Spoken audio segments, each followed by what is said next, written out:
Hello and good morning everyone. Welcome you all to the online NPTEL course on economic operation and control of power systems.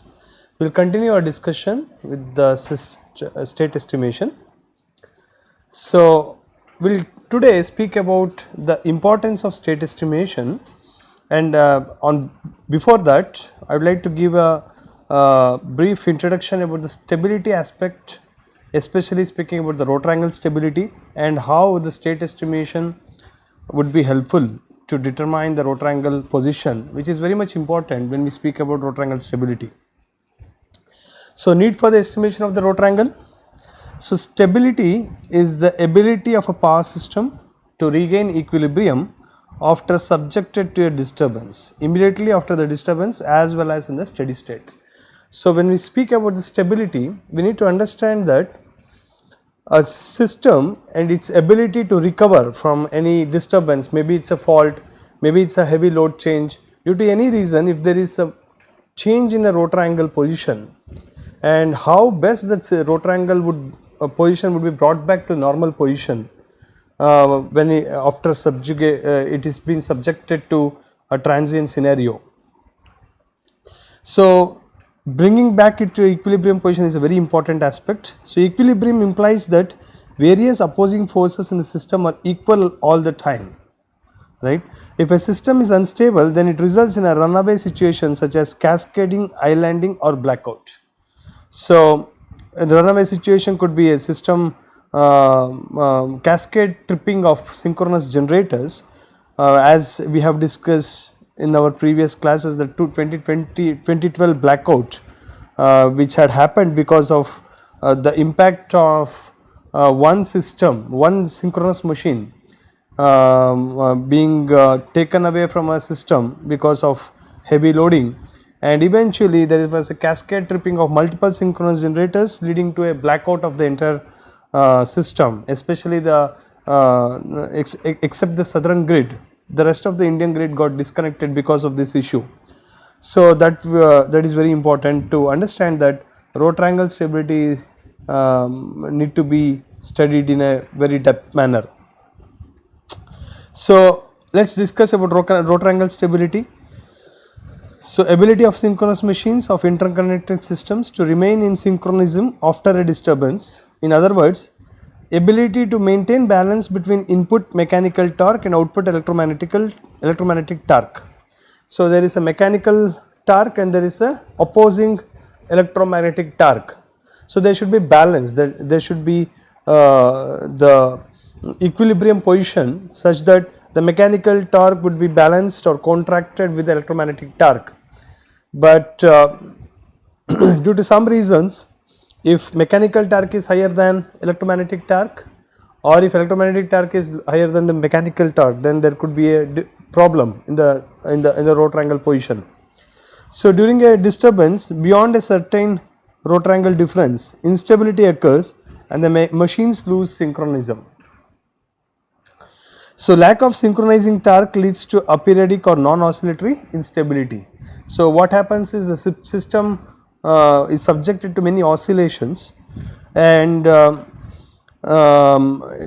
may be aperiodic, that means that it may not be like a proper sinusoidal one. So, it may be aperiodic oscillations. So, lack of damping torque leads to oscillatory instability. When there is oscillations, so some oscillations may be damped out, and if the damping torque is very less, then the oscillation may exist for a very long time, and these oscillations may also increase over a period of time in terms of its magnitude, leading to loss of synchronism of a particular synchronous machine. If one synchronous machine due to lack of damping torque availability may be taken out, and it eventually leading to cascade tripping. So, transient rotor angle stability. Time frame of steady is the transient period, that means 0.1 second to 3 seconds. So, it starts from 5 cycles, after 5 cycles. So, initially it will be a subtransient period, and then transient period, and then steady state period, that we will discuss now.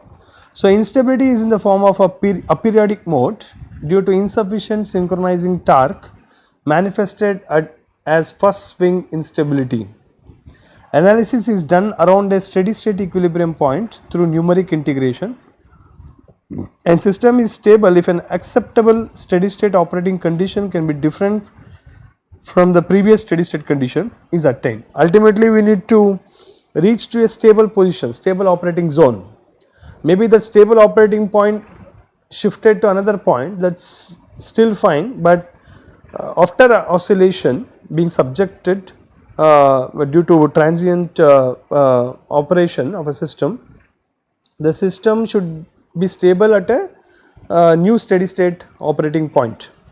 Example, the occurrence of faults, sudden load change, generator tripping, line switching, and all these things. These may be the reasons for this rotor angle stability study, especially the transient rotor angle stability study. So, we will discuss in detail. So, synchronous machines parameters. Damping to oscillations is provided by stator or armature and network resistance and rotor damper windings. So, synchronous machines reactance varies with time after a disturbance. So, in order to understand how much damping one need to account to, so we need to understand that synchronous machine reactance itself is not a constant parameter, it keeps varying as per depending upon the disturbance and depending upon the time duration. So, generator's response time can be divided into three types. One is subtransient time period, which happens immediately after disturbance and lasts only up to 1 to 5 seconds. So, this is the most critical time where the current magnitude is quite heavy and the reactance, what we call it as XD double dash. So, the direct axis reactance. So, this is subtransient reactance and this is very less. And then there is a transient period which occurs after the subtransient period, lasts for 10 to 100 cycles, and then there is a steady state period, continuous long after the disturbance when RMS values are not changing. So, when you see the XD double dash, the subtransient reactance is far lesser than XD dash, which is even less than XD. So, synchronous machine reactance, constant flux linkage theorem.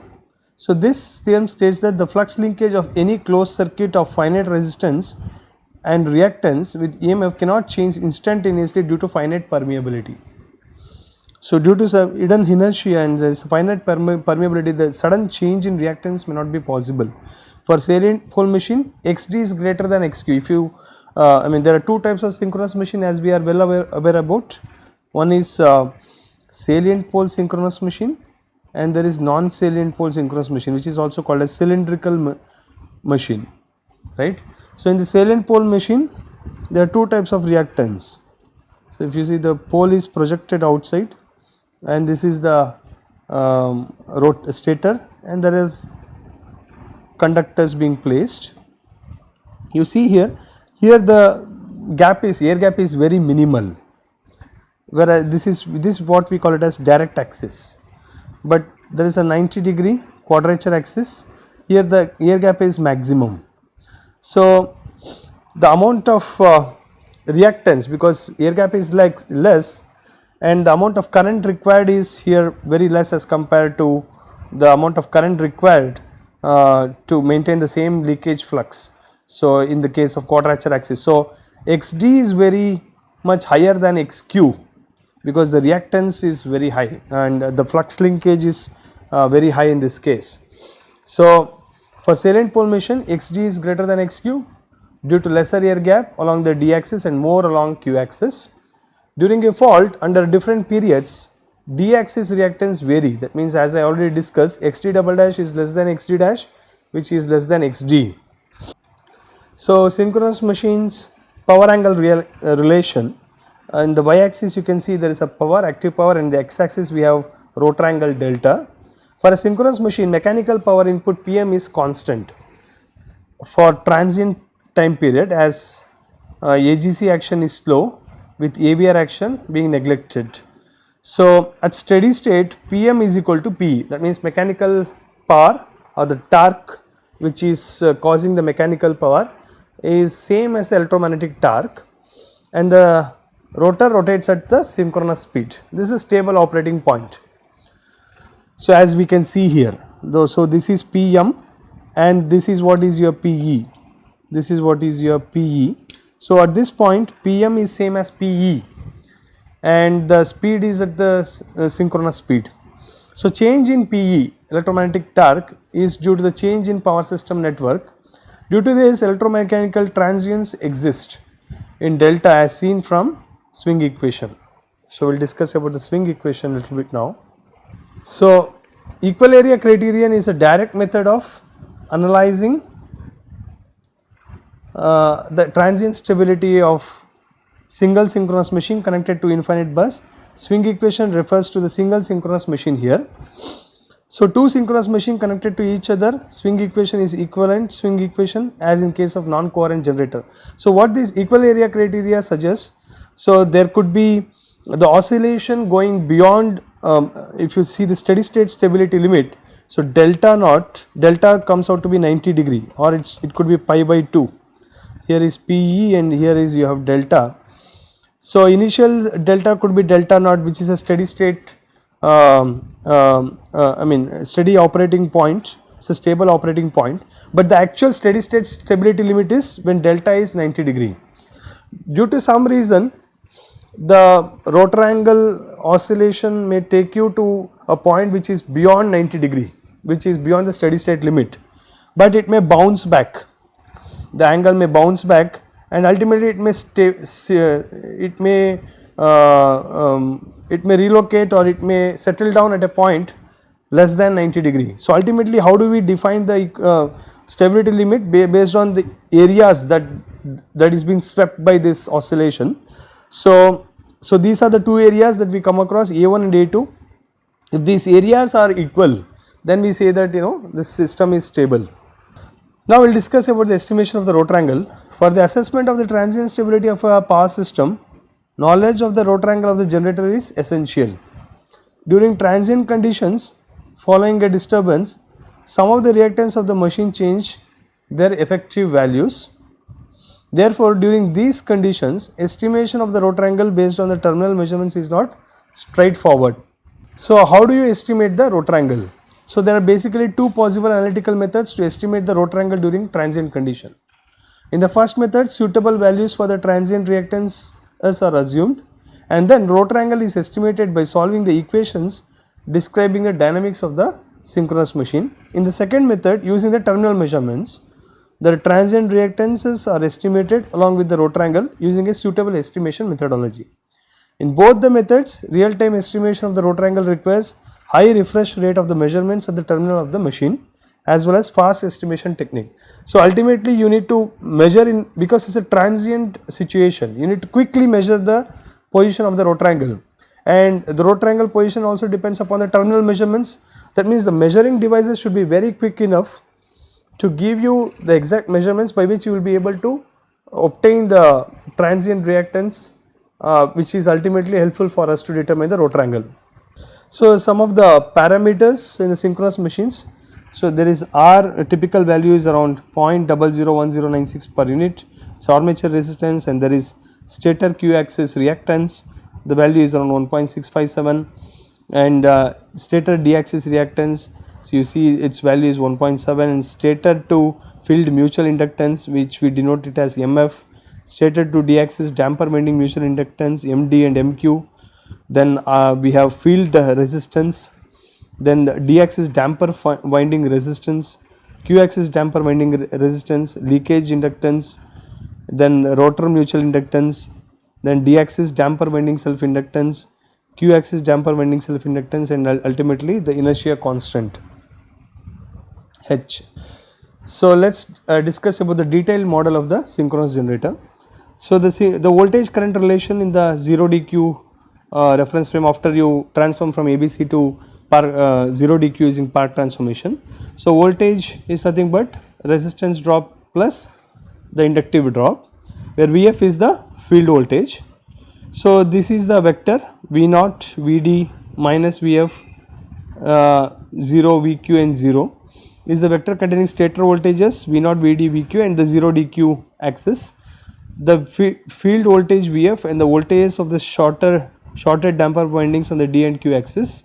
I is nothing but, I is also a vector which consists of various vector currents, I naught, Id, If, the capital AD, small iq and small iq.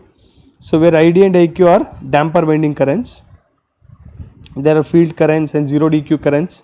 So this is the vector of currents in these windings. So let's discuss about the detailed model of the synchronous generator. So there is a resistance matrix and there is an inductance matrix. Resistance matrix consists of the R0 plus 3Rn at the first entry, and then R field resistance, then there are mutual inductance based parameters. So this is the resistance matrix, and there is an inductance matrix L0 plus 3Ln, and there is a mutual inductance based parameters. So here Mr is the mutual inductance between the field and the D axis damper winding. Lf, Ld and Lq are the rotor self inductances. From the previous equation, di by dt is minus L inverse Ri minus L inverse into V. So the electrical torque is given by this expression Ld minus Lq into Id Iq plus Kmf If Iq plus Kmd Iq Id minus Kmq Id Iq. K is equal to square root of 3 by 2, and Mf, Mq, Md are maximum values of the stator to field, stator to Q axis damper winding and stator to D axis damper winding mutual inductances, and L0, Ld, Lq are the stator inductances in the 0 dq frame. R, Rf, Rd, Rq are the resistance of the armature, field, D axis damper and Q axis damper windings respectively. So these are some of the parameters that are used for the modeling. Then the machine modeling, the swing equation can be converted to per unit representation as d omega by dt is Ta by 2h into omega s. Omega per unit is the actual value by base value. This is a per unit rotor speed. TPU is equal to T into omega base is the per unit time, and omega base is the base speed of the rotor in electrical radians per second. The rate of change of the rotor angle can be expressed as d delta by dt. The rate of change of rotor angle is nothing but omega pu minus 1. Now the steady state space model for the synchronous generator can be expressed as this is a general expression, x dot is equal to ax plus bu, where x is a state vector which consists of the currents id, if, id and iq, and we have rotor speed in per unit, and there is a angle also. So omega is the rotor speed in radians per second, and omega pu is the rotor speed in per unit, and we have delta which is the rotor internal angle in electrical radians. The state transition matrix is not a full rank matrix. This makes the system unobservable in nature. An obvious solution appears to be reducing the order of the state space model. However, since the state space matrix involves the rotor speed, the matrix becomes time varying in nature, because the rotor speed is it is changing a parameter with respect to time. So the state space modeling will be time varying in nature as of now, and this solution of reducing the order of the state space model does not work. Hence it is not possible to directly observe all the states by using the given measurements. The next section will discuss about how to solve this problem by estimating the damper currents of the machine. So observer for damper currents, it is assumed in this work that the field voltage and current of the synchronous generator are known parameters. The state space equations described in the preceding section can be solved if the values of the damper winding currents are available. However, the damper winding currents are usually not measurable. So damper winding current observers are therefore developed to estimate the values of the damper currents. So now we will discuss about how do we observe the damper currents, because damper currents is not a directly measuring quantity. You cannot put an ammeter and try to obtain the value of the damper currents. So how do we estimate the value of damper currents? So the damper winding voltage equations for the dq axis are, so there is a Vd and Vq because these are the two damper currents Id and Iq that we need to measure. So Vd is equal to 0, which is nothing but RdId, the resistive drop, and there is these expressions kmd by omega r did by dt minus mr by omega r dif by dt and minus ld by omega r did by dt. So there is a d axis current and there is a field current, and similarly vq is equal to 0, which is nothing but minus rqiq minus kmq by omega r diq by dt minus lq by omega r diq by dt. So the current derivatives in the above equations are now replaced with the first order approximations. For example, if I is the current, its derivative di by dt after receiving the n plus 1th measurement is approximated by di by dt is nothing but I of n plus 1 minus in divided by delta t. It is a change in current. Basically what the numerator indicates is change in current with respect to change in time. So with respect to the measurements, we can say that whatever the measuring value, the measurement value that we are getting at I plus at the n plus 1th measuring sample, the difference between that and the previous sample measurement. So that is what is the difference in current in the numerator, and time is what the change in time with the sample rate.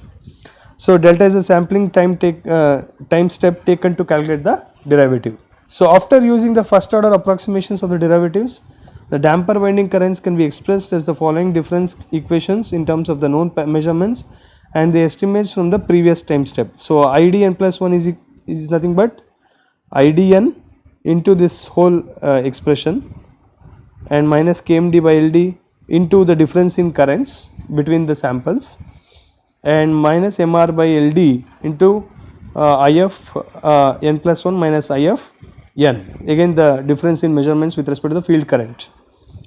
So similarly iq of n plus 1 is equal to iqn into 1 by 1 minus omega rq delta t by lq minus kmq by lq into the difference in currents with respect to the time samples. So the above two equations work as the observers for the damper winding currents. So the machine parameters RD, RQ, LD, LQ, MD and MQ are obtained from the manufacturer's specifications. These are the constant values.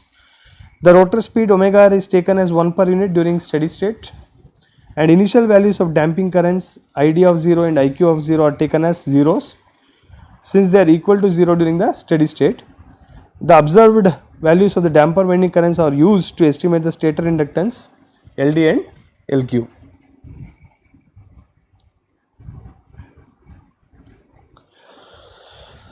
So the stator voltage in dq axis can be written as Vd is equal to minus Rid minus omega LQ IQ minus omega k MQ IQ, because now the voltage, direct axis voltage and the quadrature axis voltage, there will be some coupling parameters, coupling drops, in the sense that there is a voltage drop with respect to the direct axis current and there is also voltage drop with respect to quadrature axis current.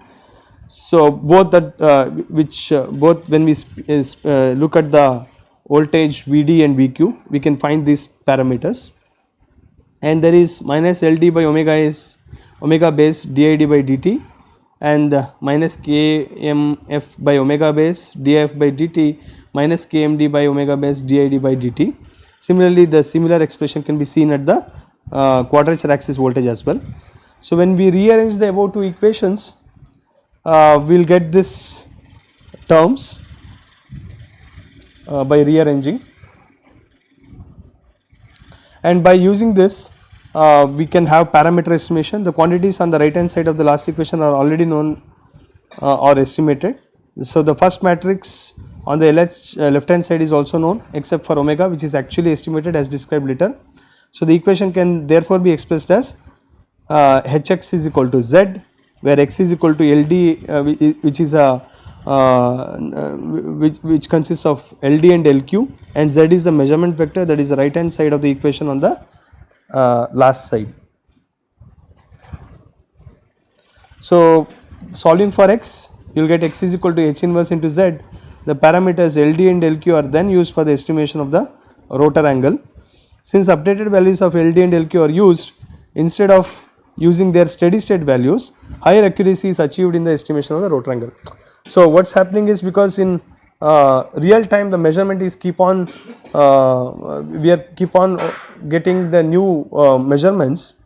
So in that case, as we have discussed, n plus 1th measurement and there is a nth measurement. So this difference is keep on changing. So a new updated value of rotor angle is being obtained as we are estimating the damping currents, by which we are getting the values of LD and LQ, through which we are going to obtain the value of the rotor angle. The most updated estimation of rotor angle position is being known actually in real time. So that will be helpful for us to determine the transient stability position of a rotor angle. So we will continue the next part in the next class. Thank you very much.